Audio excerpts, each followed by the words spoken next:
felt it, that kind of persistent, nagging feeling that something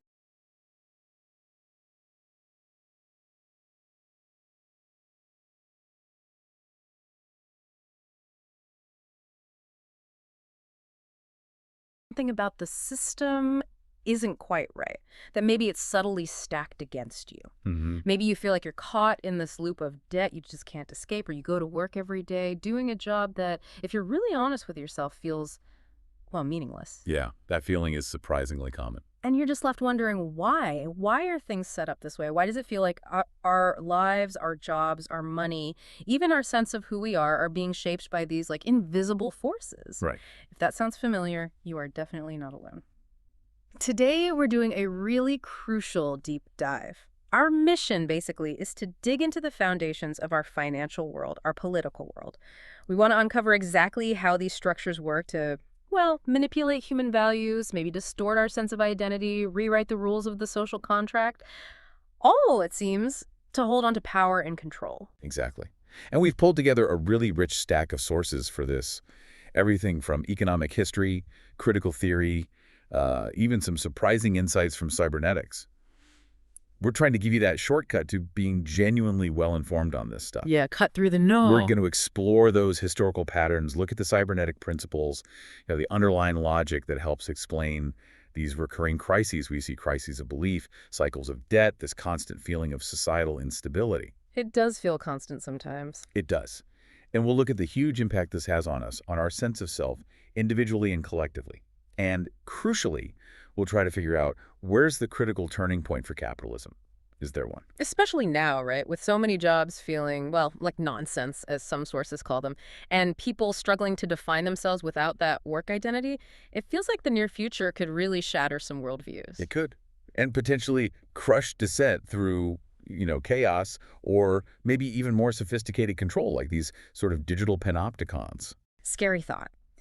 Ultimately, we want to ask a really fundamental question. If we can get a deeper understanding of what money really is like, beyond the coins and bills, beyond its sort of solid, unchangeable appearance, could that actually empower us? Could it help us make a transformative shift towards maybe post-capitalist futures? That's the big question. So get ready for some, I think, genuinely surprising facts, some eye-opening connections between things you might not have linked before, and hopefully just enough humor to keep you with us on this journey through the hidden machinery of power. Should be quite the ride. Let's do it. Okay, let's dive right in by tackling something foundational, a story most of us probably learned back in school. Money evolved from barter, right? Right, the classic textbook example. Yeah, I've got 40 chickens, you've got a cow, let's figure out a trade, or maybe my eggs for your new plow, that sort of thing. It's this neat linear story. Simple, easy to grasp. But what if it's just a myth? A guess, really, not actual history. And the real story started somewhere else entirely, something more communal maybe, and definitely more complex. That's exactly what the evidence suggests. And what's truly fascinating here, if you look at the extensive historical research, particularly from the ancient Near East, Mesopotamia, going back like 5,000 years. Wow, okay. Most everyday transactions weren't based on barter at all. They were based on credit. Credit. Way back then. Absolutely. Our sources point to these incredibly elaborate credit systems. They had detailed written records in the clay tablets keeping track of debts and obligations. That was absolutely central to their economy. So little clay IOUs, basically. Kinda, yeah. People meticulously noted who owed what to whom. The whole idea that money just popped up from direct barter, that's largely, as you said, a speculative thing from thinkers like Adam Smith much, much later. He was building a theory, not really reporting on how ancient societies actually operated. So it wasn't about finding someone who wanted your specific chickens right now. It was more like this vast interconnected web of promises and obligations, all written down and tracked, that completely changes the picture of where finance even began. It really does. And to really hammer home this point about credit and maybe social harmony being more important than just individual gain, our sources talk about this extraordinary practice. In Mesopotamia, ancient kings would periodically declare these massive debt cancellations, jubilees they sometimes call them. It just wiped the slate clean. Pretty much. Yeah. But these weren't like acts of random kindness. They were seen as essential social mechanisms. They had to do it to prevent the whole society from collapsing under something called debt peonage. Debt peonage. What's that? It's a horrific system, basically, where people were forced into servitude, sometimes even sold into slavery because they couldn't pay their debts. Imagine losing your land, your freedom, your family's future, just because you fell behind on payments, maybe due to a bad harvest or something. That's a brutal. It was. And get this, the Sumerian word for freedom, amarji, it literally translates to return to mother. Return to mother. Yeah, it's thought to be a direct reference to the release of these debt peons. They could finally go home to their families, regain their lives. It shows this incredibly ancient recognition that just letting debt run wild could destroy society. They understood that sometimes you had to protect the debtors to keep the whole thing going. Wow. Just think about that for a second, you listeners. Imagine living in a world where your debts, maybe your mortgage, your student loans, whatever, could just be wiped clean by decree. Why? Not as a bailout for banks, but as a way to keep society functioning, to prevent mass suffering. How different would your relationship with work be? With ownership? With, like, your whole sense of personal freedom? It completely flips our modern script, doesn't it? Where debt is almost always framed as this absolute moral failing if you can't pay. Totally. Okay, so that's ancient credit. But then things changed. Around 600 BC, give or take, something massive shifts with the invention of coinage. And our sources suggest this wasn't just about convenience. It marked a really profound change in how societies were run, how power worked. What's the real story there? How did coins change the game? Yeah, this is a crucial connection, and frankly, it's kind of a dark turn in the story. Coinage didn't just, appear organically as a better way to trade. If we connect the dots, like our sources do, it emerges right alongside the rise of these big centralized empires. Okay. And alongside standing armies, professional soldiers. And tragically, alongside the massive expansion of chattel slavery. Ah, so it's all linked. Deeply. Money, in this new standardized physical form, became intrinsically tied to war and violence. Armies needed to be paid reliably, often far from home, and coins were the perfect solution. And where did the metal for those coins often come from? Let me guess. Conquered lands. Slave labor. Exactly. Brutal exploitation of conquered peoples. Forced labor in mines, often by slaves. Our sources actually call this the military coinage slavery complex. Military coinage slavery complex. That's a mouthful, but it paints a picture. It does. And it's a really stark, violent contrast to those earlier credit systems that often had built-in protections for debtors, aimed at keeping some kind of community balance. This new system shifted the whole social contract away from maybe mutual obligation towards extraction and coercion. Yeah. Power became much more centralized and much more brutal. So coinage wasn't just a neutral tool. It was like the operating system for empire building, for funding armies, for turning people into resources. It really does sound like a historical turning point where money itself got weaponized. Absolutely weaponized. And it's probably not a coincidence that many of the world's great religions think Buddhism, Confucianism, the Abrahamic faiths started emerging around this time, what historians call the Axial Age, roughly 600 BC to 600 AD. Right. Many of them began, at least in part, as these profound peace movements or moral critiques against the violence and inequality of these new coin-based empires. They were reacting to the social chaos, the constant warfare, the sort of moral emptiness that this new money system seemed to create. Interesting. So a spiritual pushback against the material military complex. In a way, yes. And then later, fast forward to the Middle Ages, many of these religious institutions like the church in Christian Europe or systems developed under Islamic Sharia law, they actually took over regulating credit again. Ah, so a return to virtual money? Pretty much, yeah. Yeah. A significant return to virtual money systems, more like the ancient ones in spirit. And crucially, practices like charging interest usury were often banned or heavily restricted. Think about Islamic banking principles even today. It was an attempt to sort of put the genie back in the bottle, to rein in the destructive power of finance when it's purely about profit, and bring back some sense of social justice or fairness. That's a huge historical swing. Communal credit, then violent coinage, then back to a kind of ethically regulated virtual money. So where does that leave us today? We're in another era of virtual money, right? Especially after 1971, when the US dollar went off the gold standard, money isn't tied to a physical thing anymore. Is history just repeating itself? Or is there a really crucial difference in how our virtual money works compared to those older systems? This is such an important question, and it really gets to the heart of how dominant systems today manipulate values and social contracts. Well, yes, we are technically in an era of virtual money, money created often as digital entries. Similar conceptually to those old credit systems, there's a critical distinction. And it massively affects the recurring debt crises and the instability we see all around the world. Okay, what's the key difference? Unlike those historical systems that, in different ways, tried to protect debtors, Hmm. think debt jubilees, bans on usury or modern global financial institutions like the IMF, the World Bank, you name it, they primarily, fundamentally, protect the creditors. Ah, okay. So the whole priority is flipped. Instead of shielding people from crushing debt, the system is built to make sure the lenders always get paid back, no matter the human cost. That's precisely the argument our sources make. This fundamental reversal, they say, leads directly to this endless series of debt crises we see playing out globally, especially in developing nations. The burden of financial shocks, of bad loans, it constantly gets shifted onto the most vulnerable populations, trapping entire countries in these cycles of austerity, underdevelopment, and loss of sovereignty. It sounds like a key mechanism for maintaining power then, keeping the vulnerable, well, vulnerable and indebted. It's certainly analyzed that way. It's seen as a way dominant financial systems maintain and even expand their control, often directly undermining human well-being or democratic choice in debtor nations. It basically enshrines one set of values, the absolute sanctity of financial claims over everything else, like social stability or human flourishing. All right, listeners, buckle up for this next part because it might just flip your whole understanding of what banks actually do. Mm. Most of us, and I totally included myself in this before digging into these sources, we think banks just lend out money that people have deposited. Intermediary model, yeah. Exactly. You put your savings in, the bank holds it, lends that specific money out to someone who needs a loan. Seems simple, logical. Mm-hmm.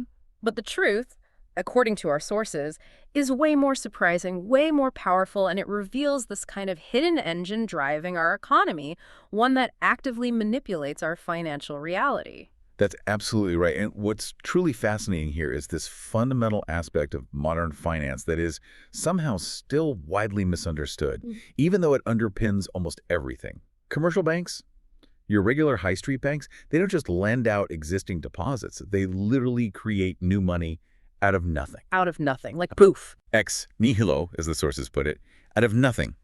They do it through simple bookkeeping entries when they issue loans. When a bank approves your mortgage or gives a loan to a business, it doesn't go find someone else's savings to transfer. No.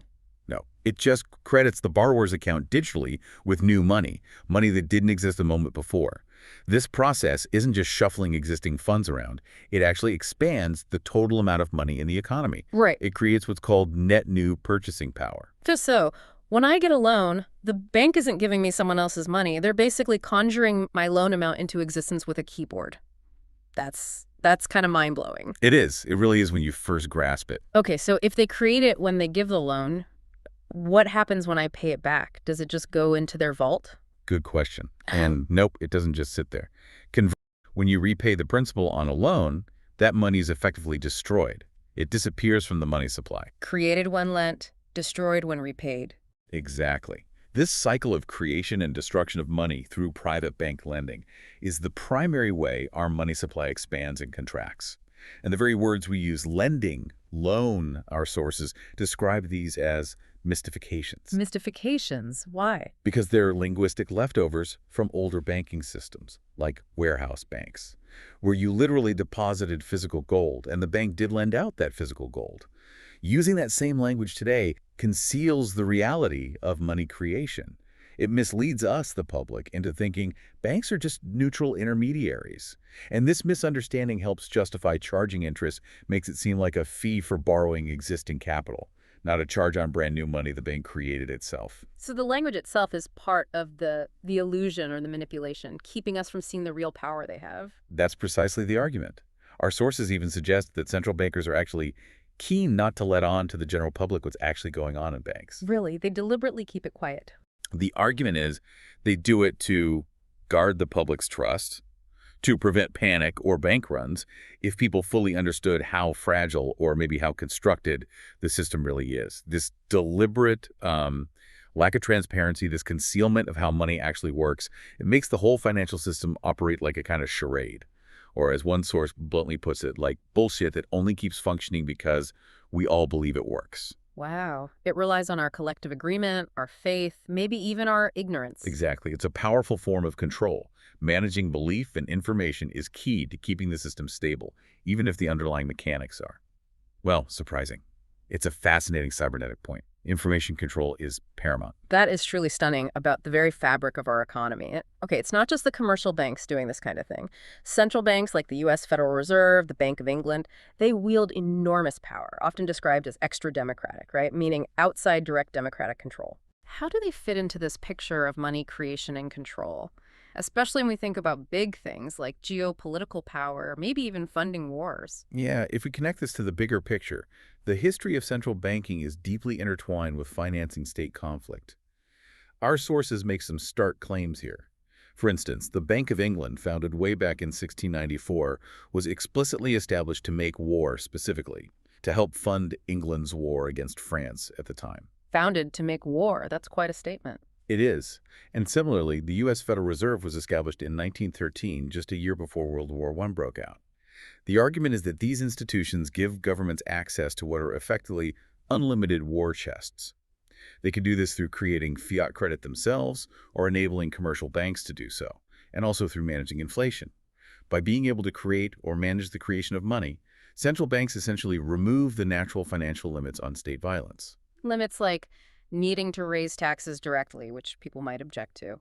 Exactly. If governments had to rely solely on direct taxation or borrowing existing savings, their ability to wage prolonged or massive wars would be much more constrained by public willingness and available resources.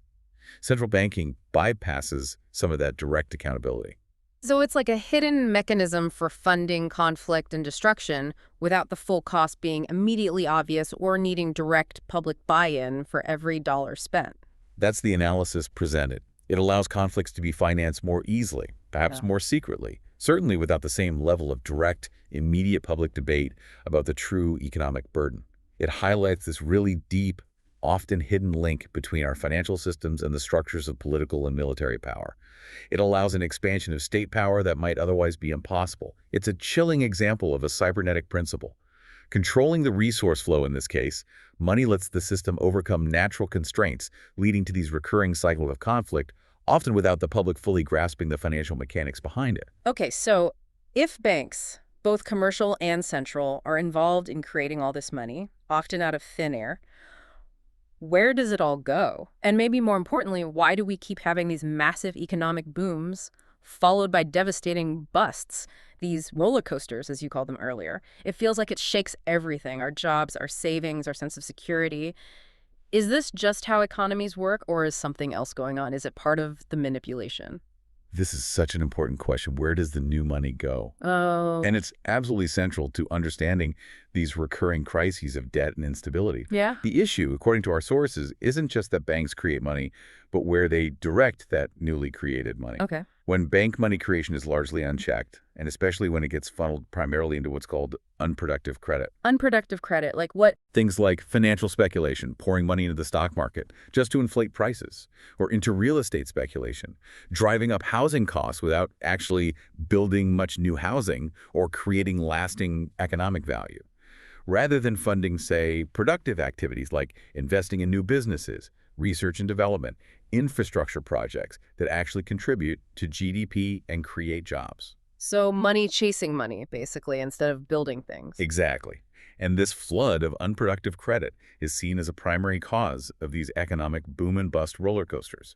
It fuels asset bubbles, housing bubbles, stock market bubbles. Our sources actually compare these to Ponzi schemes. Ponzi schemes, that's a strong term. Yeah, because they argue these bubbles need a constant flow of new credit, new money coming in just to keep inflating prices and sustain the illusion of wealth. It's often not based on underlying value. And then, inevitably, the flow of new credit slows down or stops. And the whole thing comes crashing down. When that speculative credit dries up, you get a credit crunch. That leads to the crises we see. Widespread bankruptcies, foreclosures, mass unemployment. Our sources point to loads of examples. The U.S. banking crisis in the 1920s leading to the Great Depression. Crises in Scandinavia, Japan in the 80s. More recently, the UK, US, Ireland, Spain leading up to the 2008 global financial crisis. They all fit this pattern. They argue yes. In places like Ireland and Spain before 2008, for instance, the amount of new credit being created by banks grew way faster than the actual economy, than nominal GDP growth, for several years. That was a huge red flag, a sign of an economy hooked on unproductive speculative lending. And there's another piece too, right? Inflation. Absolutely. Because money is primarily created as new debt, inflation isn't just an occasional accident. It's kind of baked into the system. The money supply is almost constantly expanding, which gradually erodes the purchasing power of existing money. The entire economy's growth, its money supply, becomes entirely dependent on banks issuing more credit. We become, as one source puts it, hostage to debt. Hostage to debt. That sounds like a core manipulation, right? Keeping individuals, businesses, even whole countries constantly needing more debt just to keep things going. It's certainly framed that way as a fundamental mechanism of control that maintains power over populations, trapping them in a state of ongoing financial precariousness. Okay, so beyond these damaging cycles of boom and bust, what's the bigger picture? The long-term structural impact of this whole monetary system on society? How does it shape who gets wealthy, who holds power? This really feels like it gets to the core of how dominant systems manipulate our social contracts or values, often making it seem like it's just natural economic forces at work. Yeah, what's truly fascinating and frankly deeply troubling here is how these boom-bust cycles, driven by this bank credit creation, seem to consistently concentrate wealth at the top and deprive millions of their just share. How does that work exactly? Well, think about it. During the boom phases, asset prices, stocks, bonds, real estate get inflated. Who owns most of those assets? Wealthy people, usually. Yeah. Corporations. Exactly, so they benefit disproportionately as prices rise.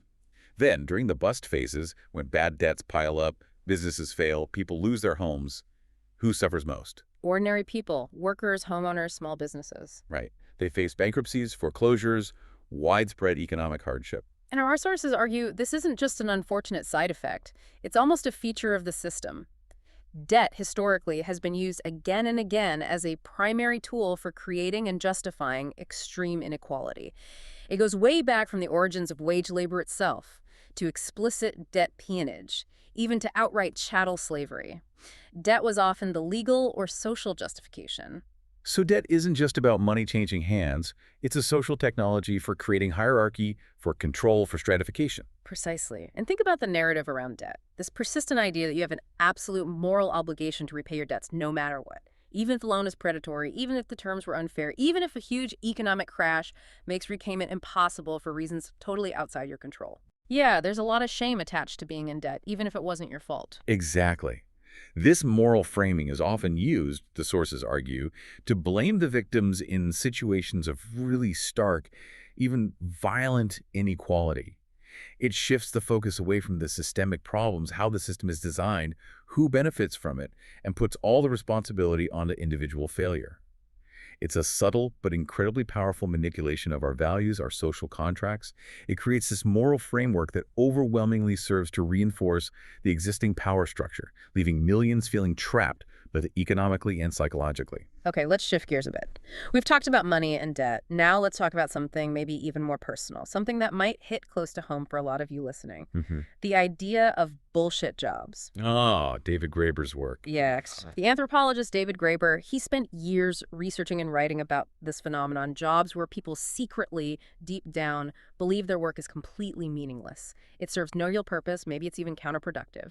Yet they spend huge chunks of their lives doing it. It's a fascinating and disturbing concept. And it connects directly, I think, to this broader crisis of identity we're seeing. People feel their sense of self is tied to their job, but the job itself feels empty. Absolutely. In Graeber's research, it vividly highlights that these bullshit jobs are overwhelmingly found in offices. They're often pretty well paid, too. Good benefits, a certain level of societal respect comes with them. Right, they look like good jobs on paper. Exactly. But the paradox that people found so utterly bizarre and, frankly, really disorienting was this. Often, if they had previously done work that felt genuinely useful, genuinely tangible, maybe they were a teacher, a nurse, a mechanic, a farmer, someone who built things or cared for people. Yeah, jobs with obvious value. Right. They were often paid poorly for that work and didn't get much respect. But then they'd land one of these office jobs, doing stuff they privately felt was nothing, maybe just moving emails around or attending pointless meetings. And suddenly, society treated them like a success. They got more money, better benefits, way more social status. That's completely backwards. You get rewarded more for doing less or for doing something useless. It's a totally perverse inversion of value. And Graeber found this wasn't just confusing. It created deep feelings of guilt anxiety, sometimes profound depression among the people stuck in these roles.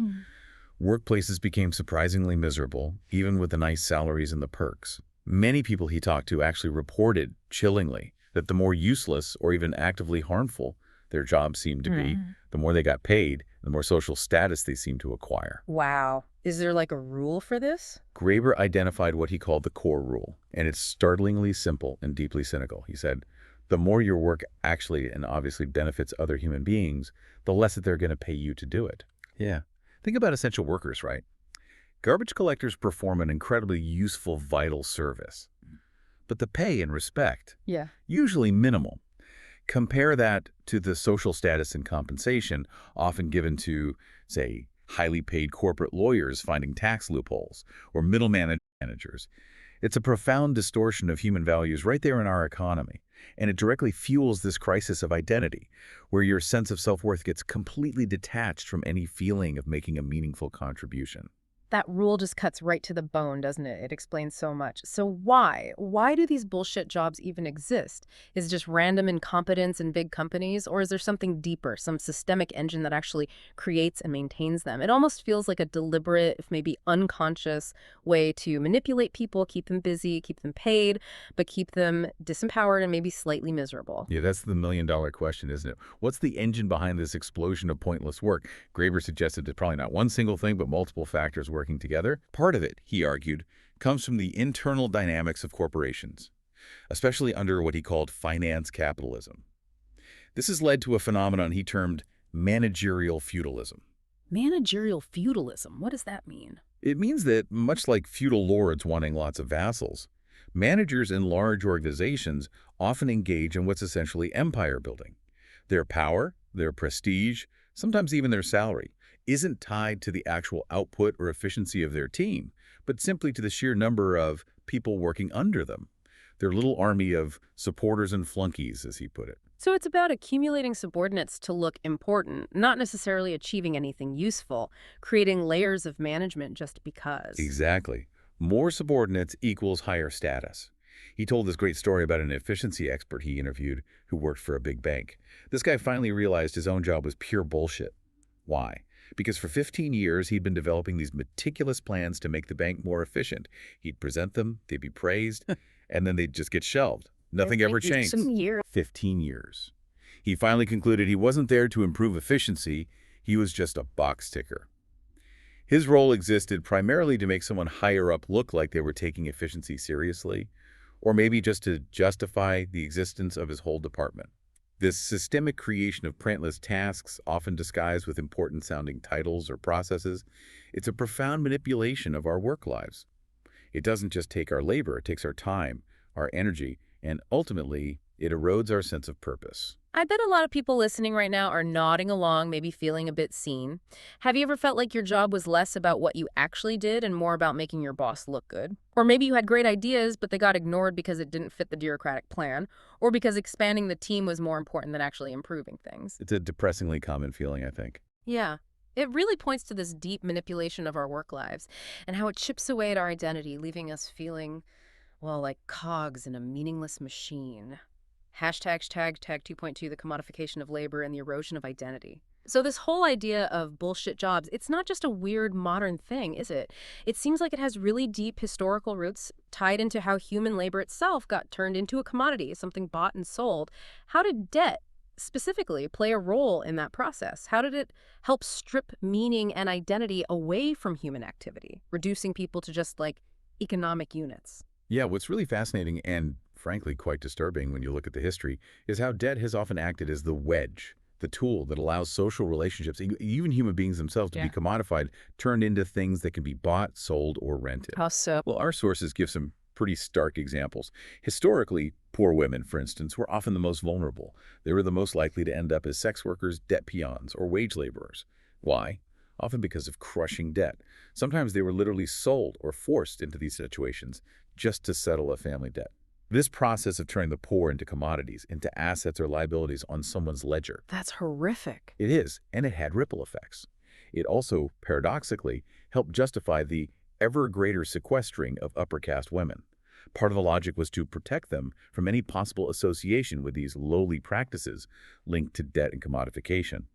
It shows how these intense economic pressures, driven by debt, profoundly shape gender roles, social hierarchies, and the very idea of what gave a person value across all levels of society. No, that's a powerful connection. Debt wasn't just personal, it reshaped the whole social structure, even impacting the lives of the seemingly privileged by defining who was pure and who was commodified. It sounds like a direct assault on human dignity, on identity itself.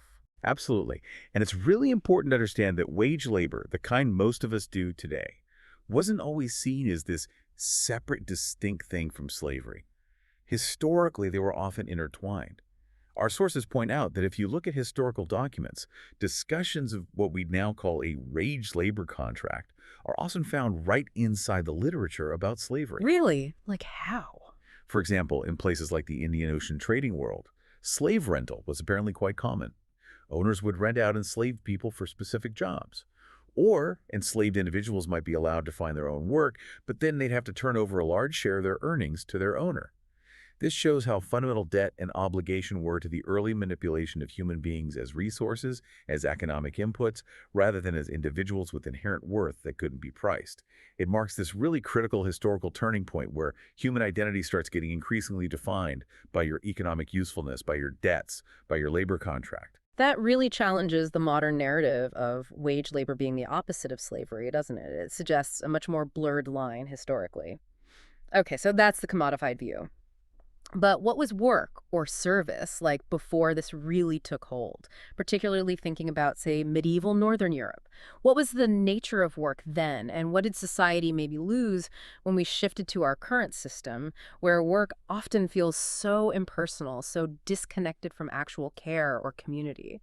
Yeah, if we connect this to the bigger picture, in medieval Northern Europe, service was generally understood very differently. It wasn't just a transaction. It was often seen as this kind of open-ended duty of obedience, yes, but it was also expected to be educational, something that formed your character. And crucially, it was conceived largely in terms of what we now call care labor. Care labor, how so? Servants weren't just paid to do tasks. They often lived with the family, attended directly to the physical needs, sometimes even the emotional needs, of their master or mistress. And in return, the master or mistress was expected to care for the servant, provide food, lodging, guidance, look after them if they got sick, often treating them more like a junior member of the extended family. And for many young people, wage labor, if it existed, was just a temporary phase, maybe the first 10 or 15 years of their working life. It was like an apprenticeship, a stepping stone, not usually a permanent condition. So much more relational, more like being part of a household, not just selling hours for money. Exactly. The big shift towards permanent wage labor started to fundamentally change that social contract. This got locked in by laws like the Masters and Servants Law of 1747 in England. These laws extended the master's supervisory power and this idea of open-ended obedience even to skilled artisans and craftsmen, people who previously had more autonomy. It fundamentally prioritized the employer's authority and control over the employee's status as, say, an individual, or even as a creditor owed wages. Wait, a creditor? How were employees creditors? Well, historically, it often took ages for employers to actually pay wages, sometimes 6 months, even a year. So for that whole time, the worker was effectively extending credit to the boss.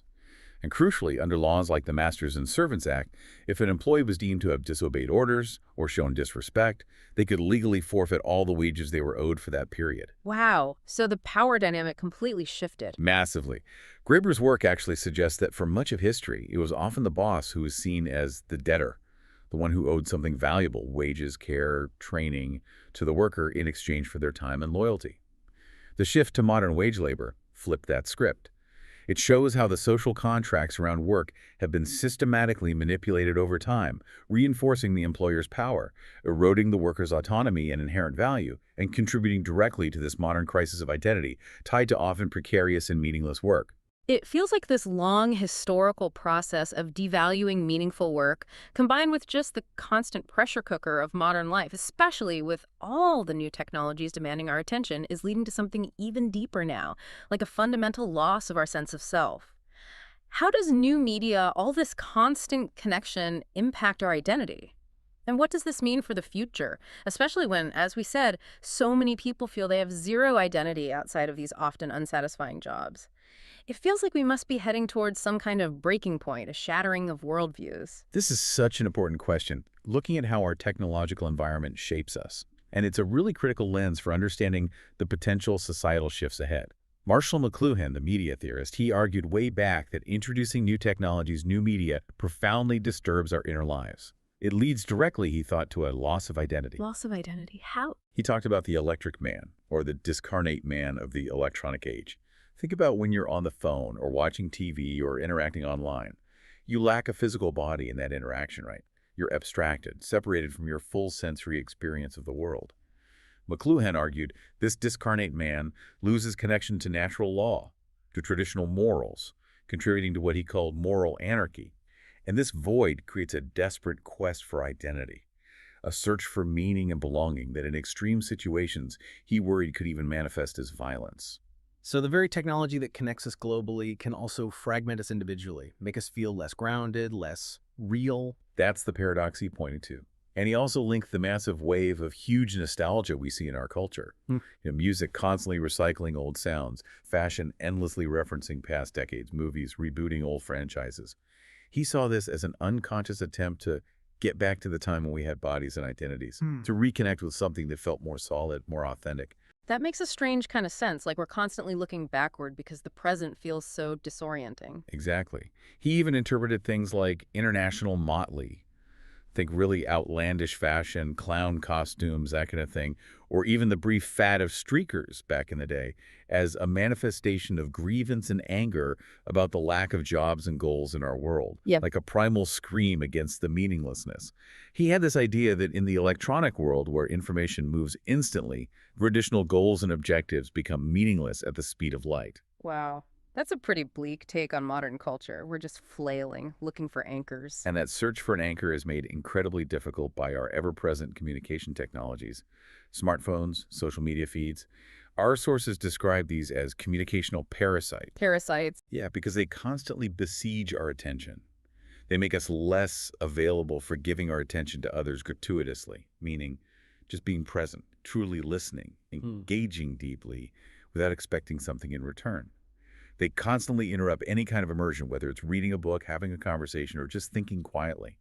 They effectively destroy other forms of enjoyment that require sustained focus. I think we all feel that constant interruption. And it's not just annoying, it creates an artificial scarcity of time. Everyone feels perpetually rushed, like they have no time for anything beyond the demands of capitalism: work, consume, optimize, repeat. This leads, the argument goes, not to productive boredom, where ideas might emerge, but to a pervasive age of anxiety. Right. Too anxious and distracted to think deeply or connect properly. Precisely. And this constant pressure, this fragmentation of attention, as our sources argue, actively prevents the development of the sustained group consciousness needed to challenge the system, to imagine and build alternatives. Mark Fisher also noted that capital has set itself up to thwart the emergence of consciousness, autonomy, and the refusal of work. It's a sophisticated form of manipulation, really. It shatters worldviews by keeping individuals isolated, anxious, and distracted. It potentially crushes dissent not through overt force, but through this pervasive panoptic surveillance of our attention, leaving us too fragmented to truly connect or resist. This feels very much like the potential breaking point you mentioned. Okay, so we've explored how money, debt, and even the nature of work itself seem to manipulate our lives and identities. But how do the dominant systems, beyond just these economic levers, actively keep us from seeing what's going on? How do they prevent us from recognizing these underlying issues and maybe challenging them? Oh, it's definitely multifaceted. It's not just the economy. What's really fascinating when you dig into some of these critical sources is the analysis of how the very idea of the middle class is strategically deployed. It's used, they argue, to suppress class consciousness. Suppress class consciousness. How? Well, this concept encourages workers, even people who are struggling financially, maybe living paycheck to paycheck, to identify with this idealized middle-class position. It's often described as a phantasmatic construct, like an imagined status that supposedly transcends the old struggles between labor and capital. It creates this sense of aspirational belonging. even if your material reality doesn't match up. So it makes people think, I'm not working class, I'm temporarily embarrassed middle class, that kind of thing. Exactly. And this powerfully neutralizes potential collective action. Instead of people seeing shared economic interests with other struggling groups, it deflects resentment away from the systemic issues of capitalism itself. It redirects anger downwards or sideways towards other groups, scapegoats, immigrants, whoever. It keeps people divided. Right. So instead of uniting against the system, people are encouraged to see themselves as separate from, or maybe even competing with, other groups who are also struggling. Precisely. And our sources also point out how capitalism itself, through what they call its capture of political consciousness, has become very adept at using identity politics to fragment solidarity even further. How does that work? Identity politics is usually seen as progressive. Well, the argument here is that by encouraging individuals to, quote, squabble over privilege, and you can think about many of the polarized debates we see online, it cleverly diverts energy and attention away from what these specific sources consider the true enemy, capitalism itself. Mark Fisher, for instance, he noted how, historically, class used to be the tractor narrative. The tractor. Yeah, meaning it was the main engine, the central story, that pulled other struggles around gender, race, etc., along with it, uniting them into a broader movement for change with collective agency. But then, he argued, class got deliberately decentered. Struggles like gender and race got split off, treated as separate identity politics, rather than being articulated together with class as part of a unified challenge to the whole system. Interesting. And does the political right play into this? According to these analyses, yes. The political right then capitalizes on this fragmentation by sort of capturing class politics, but twisting it. Instead of focusing on shared economic interests across different identity groups, they deflect class into a form of identitarian resentment. They appeal to specific cultural characteristics, maybe regional pride, traditional values, ethnic identity, rather than universal economic grievances. This strategy effectively suppresses broad class consciousness by pitting different cultural or identity groups against each other, all while the underlying economic structures that benefit elites remain untouched. It's described as a really sophisticated ideological manipulation, a core method of social and political control that keeps populations divided and focused on cultural battles rather than systemic economic change. Okay, so that's the social and psychological side. But some of our sources describe something even more pervasive, almost like an invisible structure of thought control operating within Western societies.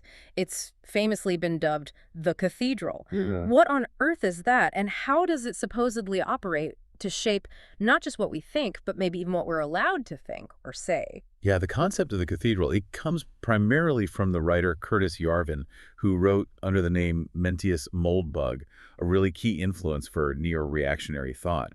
It's important to state up front, this is a controversial analysis from a specific political viewpoint, but it's influential in certain circles. Okay, noted. So what's the idea? The idea is that there's this informal but incredibly powerful network of dominant institutions. Think the prestige universities, Harvard, Yale, etc., the major media outlets, New York Times, BBC, government bureaucracies, influential foundations.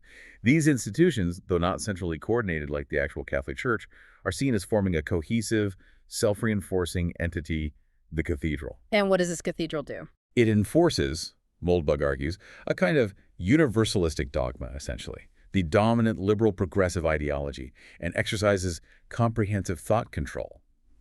Again, it's not portrayed as a top-down conspiracy, but more like an emerging consensus, an intellectual gravity field, as you put it earlier. Okay, an intellectual gravity field. How does it control thought, according to this theory? It supposedly employs techniques like dialectical reconstruction to polarize debates and manage the discourse. The idea is that it constantly reframes arguments, subtly absorbs opposing points, and consistently ratchets the acceptable range of opinion to the left, using the term left in its specific American political context here. So the Overton window keeps shifting in one direction. That's the claim. The acceptable boundaries of debate are constantly moved, so ideas that were once radical become mainstream, while dissenting views, especially those challenging the universalist dogma, get pushed to the margins, often labeled as thought crime, hate speech, or simply ignored. It's seen as a system that doesn't just filter information, but more fundamentally, defines the very limits of permissible thought, making certain ideas seem almost unthinkable or unspeakable within that dominant intellectual culture. Moldbug described this universalism as a kind of mystery cult of power, that its primary function is to capture, retain, and maintain control of the state. Even the idea of the zeitgeist, or progress, is viewed skeptically within this framework, seen potentially as a parasitic tradition like a tick, he says, promoting its own agenda at the expense of the host society, questioning the whole notion of linear, positive societal advancement. It's a framework designed explicitly to analyze how consciousness might be manipulated. Wow, okay, that is definitely a dystopian framing. It suggests a real loss of individual freedom, of genuine intellectual diversity. But surely, isn't democracy supposed to be the check on this kind of power?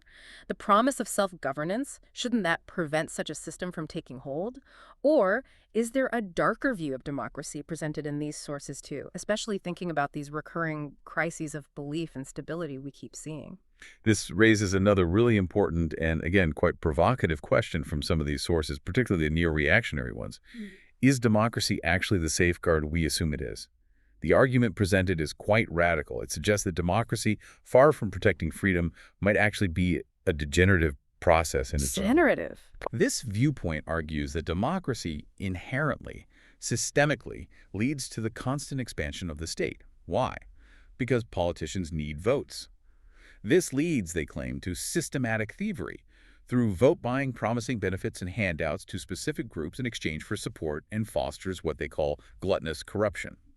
The argument is that the need to constantly appeal to popular opinion encourages short-term thinking, encourages political factions to plunder public resources for their supporters, and ultimately becomes the precise negation of civilization. That is an incredibly harsh critique of democracy. What's the justification? How can they claim it negates civilization? The perspective argues that democracy is inherently prone to failure because of its systemic inability to accept what they call unpalatable truths, particularly about certain progressive policies. The idea is that popular sentiment, or deeply held ideological beliefs, can make it politically impossible for democratic systems to make difficult but necessary decisions, or to reverse trends that might be leading towards long-term decline, even if the evidence suggests they are. Can you give an example of what they mean? Well, one example discussed in the sources is what they term the liberal progressive racial dialectic. The argument made here, and again, this is reporting the source's viewpoint, not endorsing it, is that this framework absorbs contradiction by positioning certain groups, like the Afro-American underclass, as the incarnate critique of the existing social order. Okay. And the implication? The implication, according to this analysis, is that within this narrative, any call for restraint on government spending, any critique of existing social programs, or any attempt to limit state power can be easily reframed and dismissed as malign obstruction of racial justice. This dynamic, they argue, inadvertently legitimizes and fuels continuous state expansion, regardless of whether the policies are actually effective or achieving their stated goals. So any attempt to shrink government or question certain policies gets branded as racist, which then allows the state to keep growing unchecked. That's the mechanism described in these sources, yeah. It's presented as a way social contracts and values are manipulated to maintain and expand state power. And looking at more recent events, some analyses within our material interpret the actions of figures like Donald Trump, not just as politics as usual, but as deliberate attempts to reshape national identity through an assault on history. These actions are seen, by these specific sources, as part of a broader white nationalist project aimed at imposing a simplified, static, often ethnically specific vision of what the nation is or should be. Okay. It's really crucial, again, to stress that these are interpretations and arguments presented within the source material. They're included here because they offer specific, albeit controversial, perspectives on how political systems, identity, and historical narratives can be understood as tools for manipulating social contracts and maintaining power. Not because we're endorsing these particular political viewpoints. They show the range of ways these deep systemic manipulations are being analyzed. Hashtag 3.2, the cybernetic failures of government. Okay, let's bring in a different perspective now, one that's maybe less overtly political, but just as critical of how things run. Let's talk cybernetics, the science of control, communication, feedback loops, and complex systems. Stafford Beer, a real pioneer in applying these ideas to management and government, had some incredibly sharp criticisms of how governments actually function, or often malfunction. This seems to speak directly to those cybernetic principles behind recurring instability and why our leaders often seem to be reacting way too late or just making things worse. Absolutely. Stafford Beer's work is fascinating here. His core analysis focused on how government institutions operate based on their own internal models of the country. These are their simplified pictures, their spreadsheets, their assumptions about how society and the economy actually work. Right, every organization has its models. Exactly. But Beer noted that government models are almost always characterized by serious out-of-dateness. They're built on data that's months or years old, based on theories that might be outdated, using structures designed for a previous era. So by the time government gathers the data, analyzes it, decides on a policy, and finally acts. The situation on the ground has completely changed. Precisely.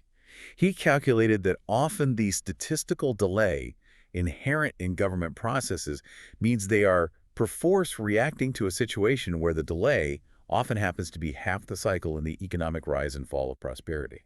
Half the cycle, so they're intervening based on data from the boom when we're already in the bust, or vice versa. That's exactly his point. It means government may find itself doing exactly the wrong thing most of the time. Their interventions designed to solve yesterday's problem often end up destabilizing things further or making the next problem worse. It's like trying to steer a supertanker by looking only at the wake behind you. Yeah, that sounds like a recipe for constant instability. It is. This systemic conflict, this fundamental mismatch between the speed of real-world change and the sluggishness of government response, it produces chronic instability. Beer used cybernetic terms here. He argued that catastrophic collapse becomes an almost inevitable output if a system's relaxation time, that's its ability to react, adapt, and absorb shocks, isn't significantly shorter than the average time between the shocks themselves, meaning the crises and complex problems it faces. Our reaction time is slower than the problems hitting us. Often, yes. And he made another crucial observation. When computers came along, instead of using them to radically redesign these outdated systems, governments often just used them to automate and to elaborate the limited processes that we manage to achieve with the unaided brain and the quill pen. So just doing the old, slow, inefficient things faster, maybe with more paperwork. Exactly. Instead of creating real efficiency or better connection to reality, computers often just generated more variety inside government, more bureaucracy, more complex procedures, more reports, rather than helping the government accurately model and respond to the complexity of the real world. He saw this as a fundamental misuse of powerful technology, just perpetuating the cycles of inefficiency and crisis, while failing to actually solve the underlying problems. Okay, if government is, as Beer suggests, so inherently inefficient, so prone to these systemic failures due to delays and bad models, why does it just keep going? Why does bureaucracy seem to persist, even expand, rather than adapt or shrink? And how does this connect back to the idea of freedom? We often think of good government as protecting freedom, but this sounds like it could actually undermine it. Yeah, if we connect this to the bigger picture of power and control, Beer had a really stark take on bureaucracy. He contended that bureaucracy isn't just self-reproducing, it actively produces itself. Produces itself. What does that mean? It means that changes or reforms that don't fundamentally challenge or dismantle the underlying bureaucratic structure are ultimately unreal. They might look like change on the surface, but they only lead to the bureaucracy adapting slightly, finding new ways to justify its existence, continuing to produce more bureaucracy. The procedures might change, but the underlying logic of self-preservation remains. So tinkering around the edges doesn't work. Not according to Beer. The only real solution he saw was radical. Remove the control of science and technology from those who currently finance and direct its development, typically the state and large corporations, and somehow vest that control directly in the people, in communities. Give the power back to the people, basically. Essentially, yes. However, he was also a realist. He immediately noted the problem. Power holders simply never hand over power willingly. It has to be taken, or new structures have to be built outside their control. Right, so how does this relate to freedom? Freedom, in Beer's cybernetic view, isn't just about laws or rights on paper. It can be fundamentally lost through the centralization of power at the wrong levels of recursion. Wrong levels of recursion. Can you unpack that? It means decisions are made too far away, too high up the chain, by people who are completely disconnected from the local context, the specific realities, the actual needs of the people affected by those decisions. Think central government dictating minute details for local schools or hospitals. Okay, got it. Decisions made without enough local information or feedback. Exactly. And freedom is also lost, he argued, through a lack of control over what he called variety attenuators. These are the filters in society, things like the education system, the publishing industry, the mainstream media. They attenuate or reduce the immense complexity and variety of the real world down to a manageable, understandable, and often politically convenient narrative. So they control what information gets through, what ideas are considered legitimate. Precisely. By shaping the information environment, these attenuators effectively filter reality, control our understanding of the world, and limit our capacity for independent thought and action. Controlling the information flow is fundamental to controlling the system. That makes total sense from a cybernetic view. Control the inputs, control the outputs. So did Beer have any ideas for how to actually build a system that enhances freedom rather than crushing it under bureaucracy? He did. His vision was ambitious, maybe even utopian, but fascinating. He wanted to redesign government as a liberty machine. A liberty machine. I like the sound of that. Yeah. It was based on principles of true participatory democracy, radical decentralization, and empowering local communities. He believed local groups should have significant financial autonomy to run their own social services. Education, healthcare, local infrastructure, tailored to their specific needs. Well, a bottom-up control, not top-down. Very much so.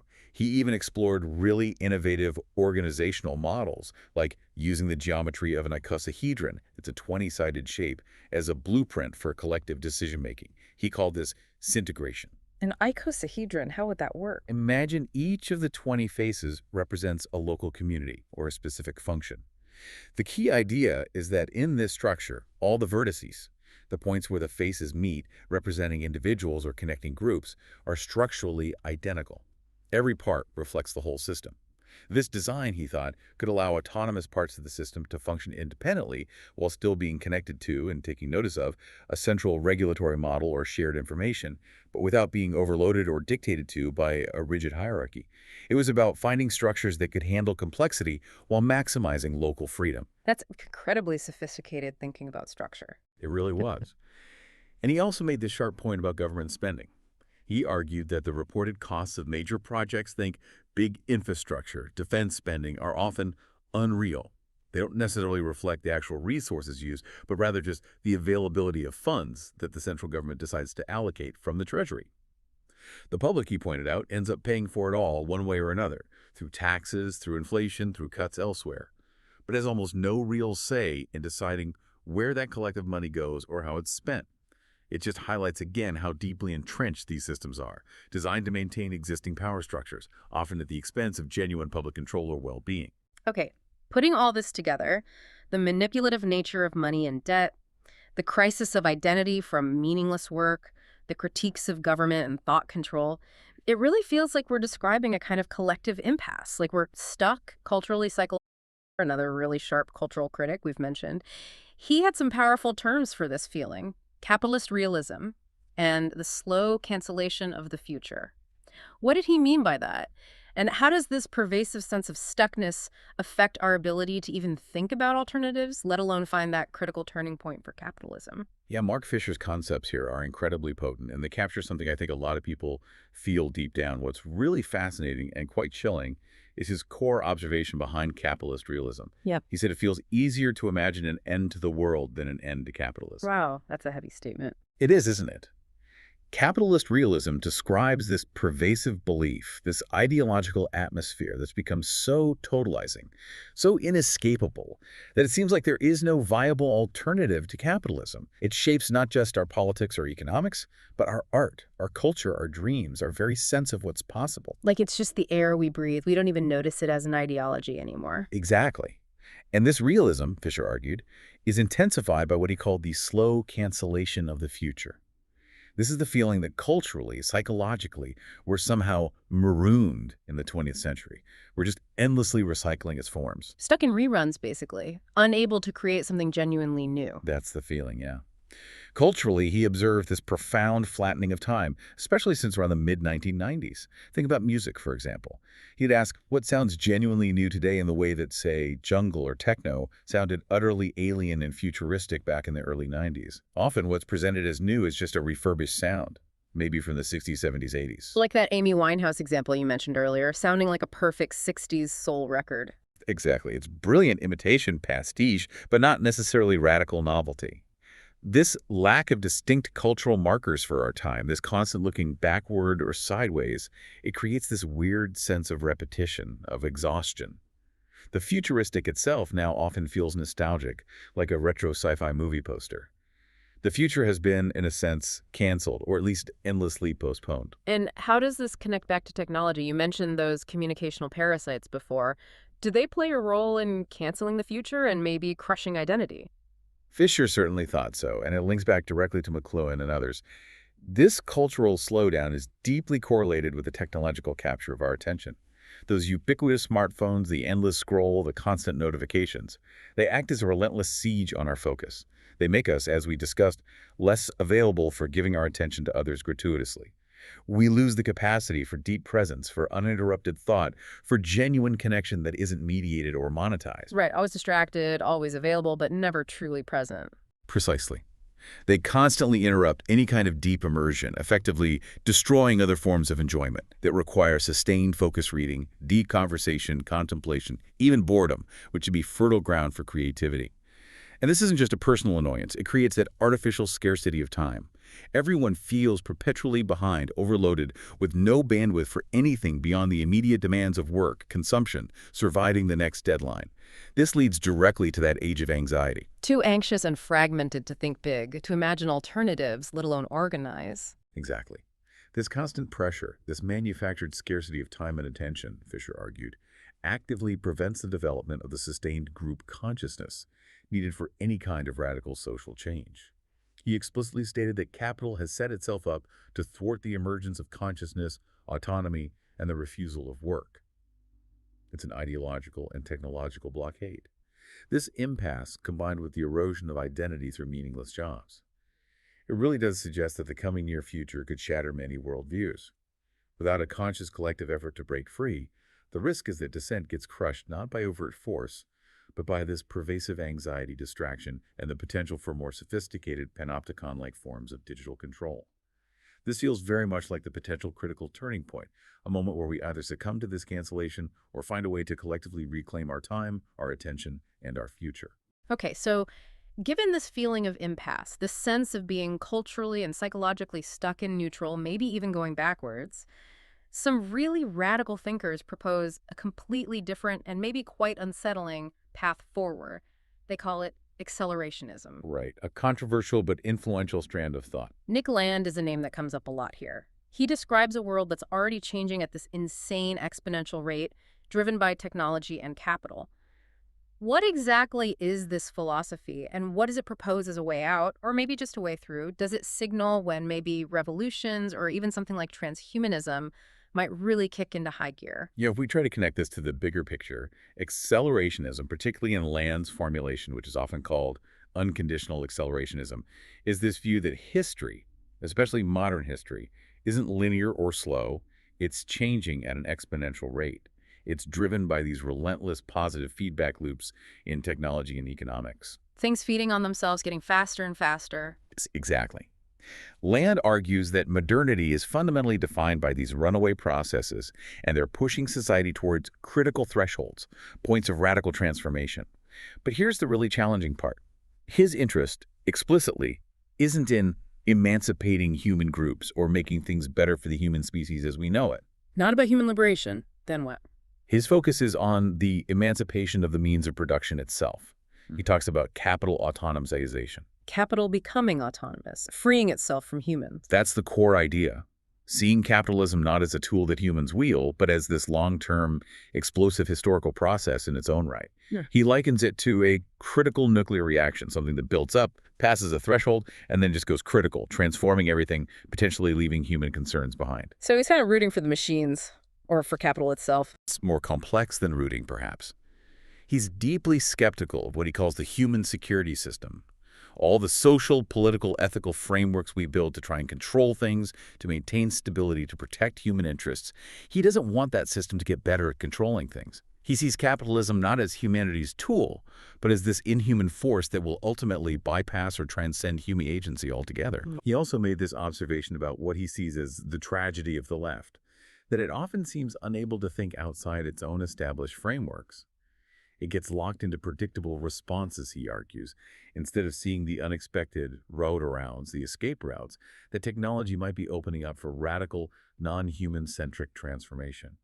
He points to things like the adoption of the number 0 in Europe, how that seemingly simple mathematical tool unlocked new forms of abstraction and calculation that were crucial for the rise of modernity, liquidating older ways of thinking that had acted as semiotic shielding, dampening these runaway processes. This perspective definitely speaks to when transhumanism might take hold, suggesting it's not just a choice, but maybe an inevitable byproduct of capital's own accelerating drive. That is a genuinely provocative, almost terrifying vision. Human agency just becomes a temporary phase, secondary to this relentless technological and economic evolution. Okay, so how does cutting-edge tech like blockchain fit into this accelerationist picture? And what could a future actually look like if human agency is increasingly sidelined or maybe even totally bypassed? This really makes you want to buckle up, thinking about what happens to human identity, what it even means to be human in that kind of world. Yeah, this brings us right to the cutting edge and raises absolutely crucial questions about identity and control. From this accelerationist viewpoint, blockchain technology isn't just about cryptocurrency. It offers a kind of libertarian potential, but maybe not for humans. It creates systems that theoretically supply their own objectivity. They can operate and validate transactions without needing traditional intermediaries like banks or governments. So they bypass the old control structures. Exactly. They offer potential ride-arounds for capital, ways for it to flow and organize itself that escape established forms of human governance and regulation. And Land suggests that when you combine blockchain's decentralized trust mechanisms with increasingly powerful artificial intelligence, well, it becomes increasingly easy to simply imagine a purely machinic capitalism. A capitalism run entirely by machines, for machines, no humans involved. That's the trajectory imagined. A system where non-carbon-based intelligent machines could potentially run their own global economy, generating and increasing value over time without human beings even needing to be part of the equation, maybe not even on the planet eventually. Humans, in this rather stark scenario, might just be bypassed as modernity or techno-capital moves up this gradient of capital autonomous APIization. The ultimate measure of how modern a society is in this view becomes the degree to which autonomous machines are operating within it. And how does blockchain enable this technically? You mentioned something about Einstein. Right, Land makes this quite complex philosophical technical argument that blockchain manages to instantiate something previously thought impossible within the standard Einsteinian relativistic model of spacetime. He argues it does this by preserving a fundamental distinction in type between space, the distributed network, and time, the ordered immutable sequence of blocks, thereby supplying its own internal, universally agreed-upon objectivity independent of any single observer or central clock.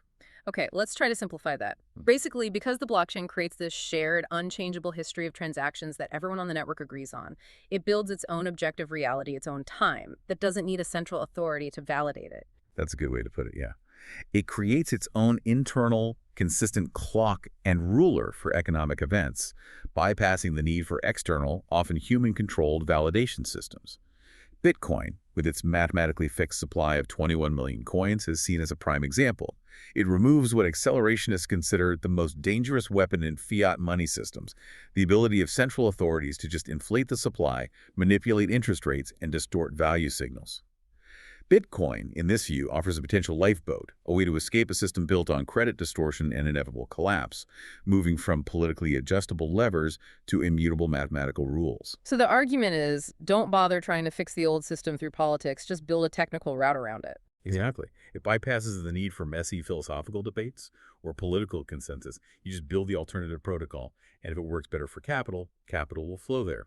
This vision, if it gains traction, points towards a future where human identity, which we've traditionally tied to our work, our nations, our political beliefs, could be completely shattered or redefined in ways we can barely imagine. This is perhaps where revolutions or transhumanism might really take hold, maybe not as a conscious human project, but as an emergent consequence of capital escaping human control.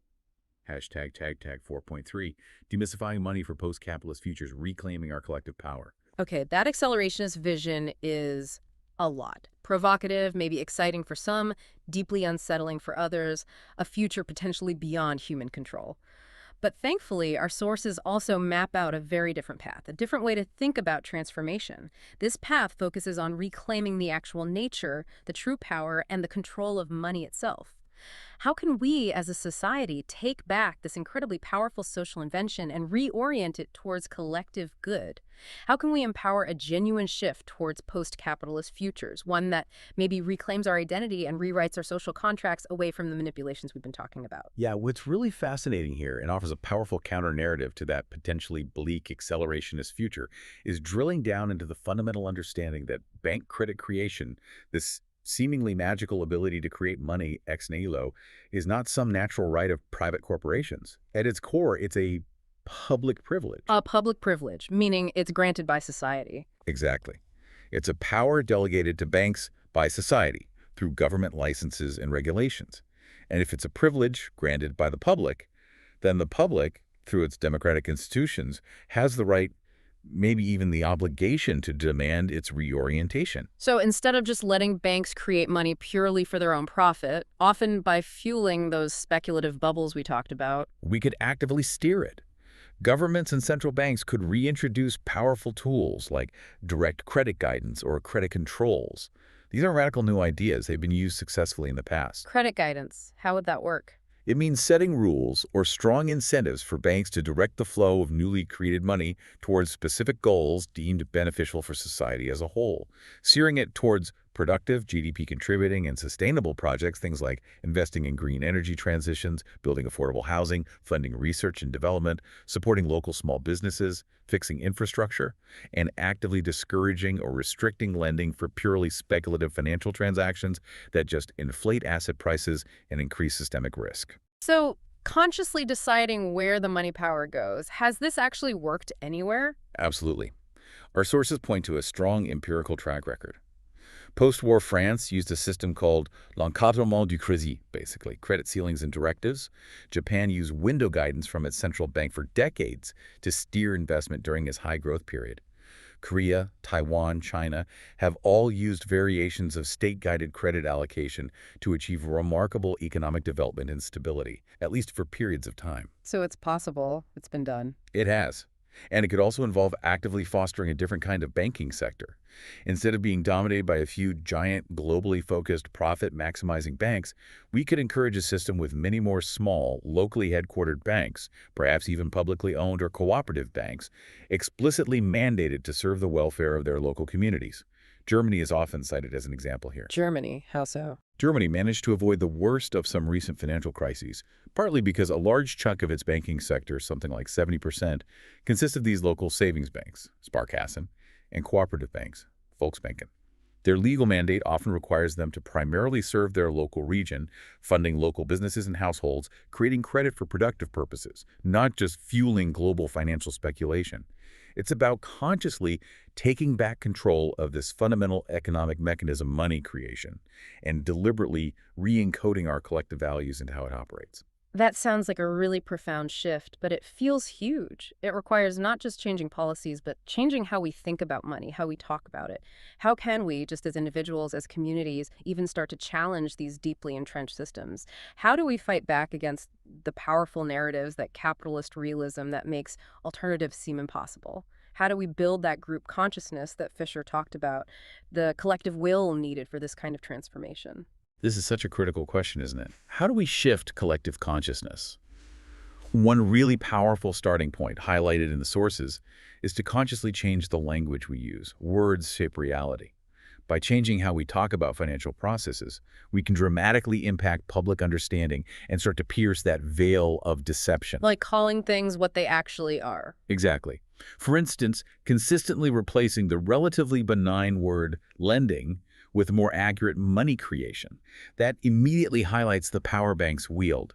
Instead of saying someone repaid a loan, maybe saying money was destroyed, clarifying the impact on the money supply.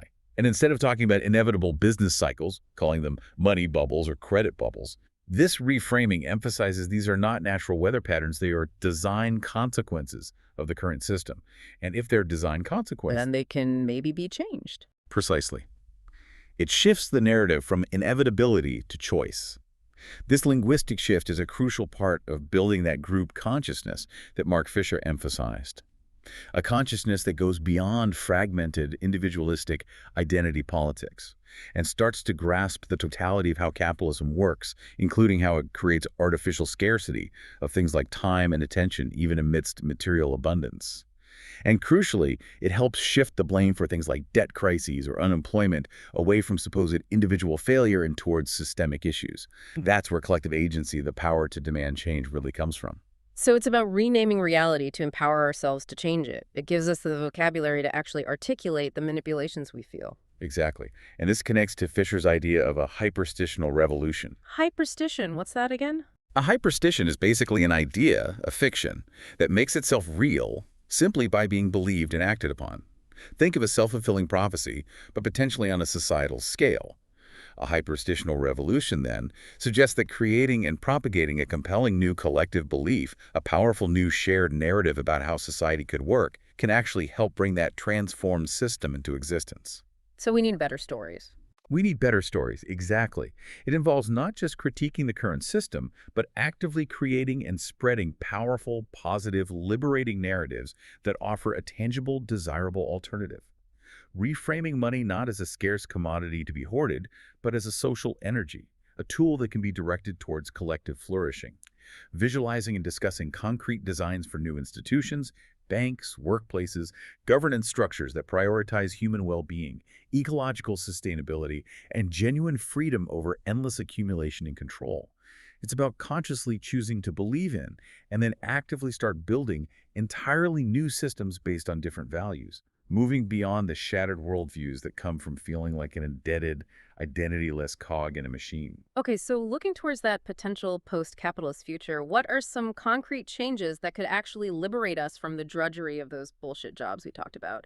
What could allow for new ways of organizing society, maybe even help us redefine what it means to be human when our identity isn't so crushed by meaningless labor? Well, if we connect this to the bigger picture, the looming potential for widespread automation is a huge factor here.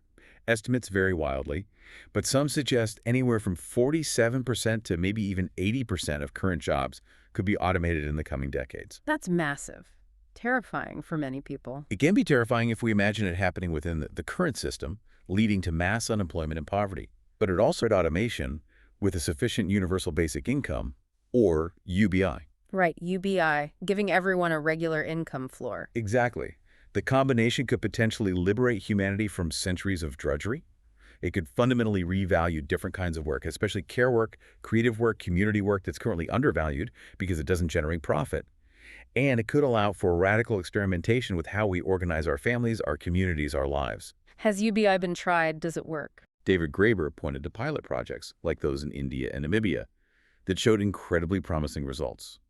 Not just reducing poverty, but leading to better health outcomes, improved education, increased entrepreneurship, particularly among women.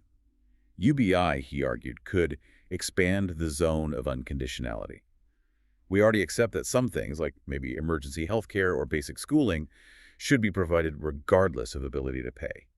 UBI extends that principle to cover basic needs, rent, food, moving society away from needing paid work as the only way to survive. So it decouples survival from the necessity of having a paid job. Precisely. And this resonates strongly with thinkers like Herbert Marcuse. He argued decades ago that technology had already created the material conditions to eliminate scarcity for basic needs.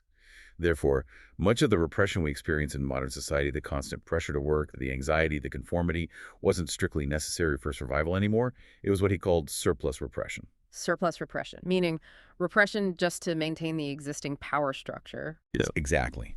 Repression designed to maintain domination, to keep people disciplined and working within the capitalist system, actively thwarting the emergence of a potentially post-capitalist society based on autonomy, leisure, and free activity. The promise of combining automation with UBI is finally realizing that potential freedom from working solely to survive.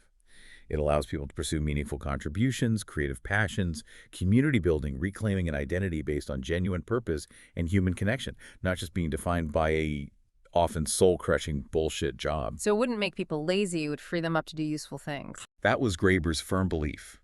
People don't want to do bullshit jobs, he insisted.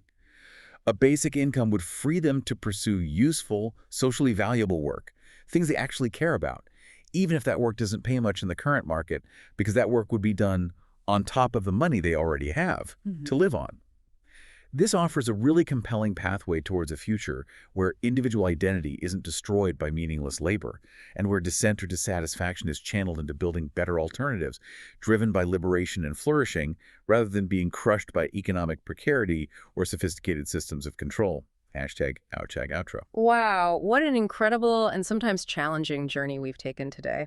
We've gone deep into the often deceptive history of money and debt, really unpacking how these fundamental concepts are used, maybe meticulously used, to manipulate our social contracts, our deepest values. We look squarely at the perplexing reality of work losing its meaning, exploring how those bullshit jobs contribute to a profound crisis of identity for so many people. A crisis that feels very contemporary. Definitely. And we've shown a light on those intricate systems that seem designed to control our consciousness, shape our social contracts from the subtle middle-class illusion to the more overt, if contested, idea of the cathedral of thought control. And we explored those inherent cybernetic breakdowns in government, helping explain why our institutions often seem to malfunction so badly when facing complex, fast-moving problems. And threaded through all of that, we've glimpsed some truly radical future possibilities, haven't we? From the perhaps unnerving vision of accelerating machine capitalism, potentially leaving humanity behind, Yeah, buckle up for that one. to the much more hopeful prospect of a reimagined economy, rooted in collective well-being, empowered by a demystified, democratized understanding of money itself.